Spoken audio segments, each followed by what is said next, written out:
খেলাধুলা ও সুস্থ সংস্কৃতি চর্চার মাধ্যমে মাদকমুক্ত এবং আলোকিত সমাজ গড়ে তোলার আহ্বান জানিয়েছেন সিদ্ধিরগঞ্জ থানা জাসাসের আহ্বায়ক শামীম আহমেদ ঢালী।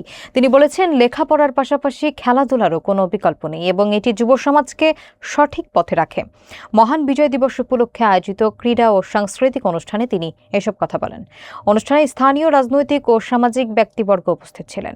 মনিরুল ইসলাম মনিরের প্রতিবেদনে থাকছে বিস্তারিত।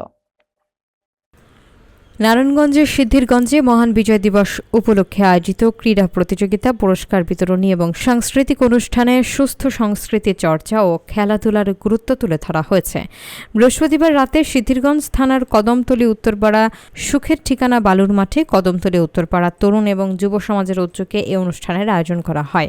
অনুষ্ঠানে প্রধান অতিথি হিসেবে বক্তব্য দেন সিদ্ধিরগঞ্জ থানা জাসাসের আহ্বায়ক এবং থানা বিএনপির সদস্য শামীম আহমেদ ঢালী। তিনি বলেন, খেলাধুলা মানুষের শারীরিক ও মানসিক বিকাশ ঘটায়, শিক্ষার্থীদের পড়াশোনায় মনোযোগ বাড়ায় এবং যুব সমাজকে মাদকের ভয়াবহতা থেকে দূরে রাখতে গুরুত্বপূর্ণ ভূমিকা রাখে।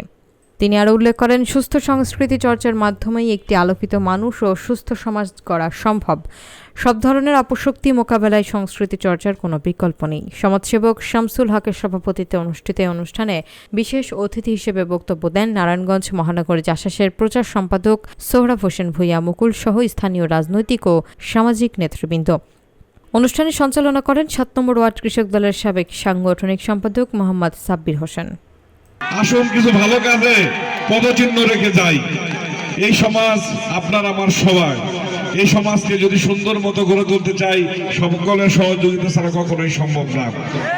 আমাদের ওয়ার্ডের যারা আছেন, আমি ইদানিং দেখতে পাই আল্লাহর রহমতে অনেকেই উৎসাহব্যঞ্জক কথা বলে, অনেকে এগিয়ে আসছেন ভালো কাজে।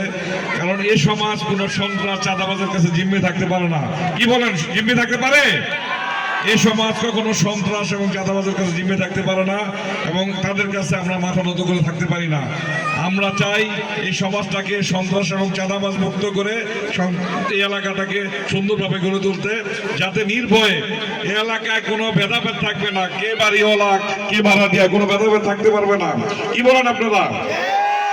সকলে মিলে আমরা এই ওয়ার্ডে বসবাস করব, সকলের মধ্যে শান্তির একটি শহর প্রতিষ্ঠিত করব, সকলের সুন্দর একটি সমাজ গঠন করব। এবং এই যে আয়োজন আমি দেখতে পাচ্ছি, আমাদের এই সুখের ঠিকানা এলাকায় গত বছর একটি সুন্দর আয়োজন হয়েছিল, এবার ধারাবাহিকতায় সুন্দর আরেকটি আয়োজন হচ্ছে এবং আমি চাই এই ধারাবাহিকতা যেন থাকে। এই জন্য আমি যারা তরুণ এবং যুব সমাজ আছেন তাদের প্রতি আমি অনুরোধ করব, তোমরা এই ধরনের আয়োজনগুলো অব্যাহত রাখবে। তোমাদের কোনো রকমের সহযোগিতা লাগলে আমি সহ এই এলাকার মুরব্বী যারা আছেন সকলে ইনশাল্লাহ আমরা তোমাদের পাশে থাকবো ইনশাল্লাহ। সকলকে অনুরোধ জানাই, আপনারা বিশেষ করে আপনার সন্তান এবং আপনার প্রতিবেশীর সন্তান যারাই হোক না কেন, তাদের প্রতি বিশেষভাবে খেয়াল রাখবেন, তারা যেন মাদকাসক্ত না হয়। আমরা যদি সকলে খেয়াল রাখি, এই এলাকায় সন্তানেরা মাদকাসক্ত হতে পারবে না। সবাই খেয়াল রাখবেন। যদি আপনারা না পারেন, কারোর প্রতি যদি কেউ হুমকি মনে করেন, আপনি আমাকে শুধু জানাবেন, ইনশাল্লাহ আমরা ইনশাল্লাহ মাদকের বীজদাঁত ভেঙে দেব। কারণ একটা মাদক সেবী এই সমাজের বিস্ফোরক, একটা সমাজের বিস্ফোরক, পরিবারের বিস্ফোরক। আমরা একজন মাদক সেবীকে এই সমাজে স্থান করে দিতে পারি না। আমরা চাই তাদেরকে ভালোবাসা দিয়ে, তাদেরকে সহযোগিতা করে, সহমর্মিতা প্রকাশ করে তাদেরকে সুপথে পরিচালিত করতে, যাতে তারা এই সমাজের সম্পদ হয়, বোঝা না হয়।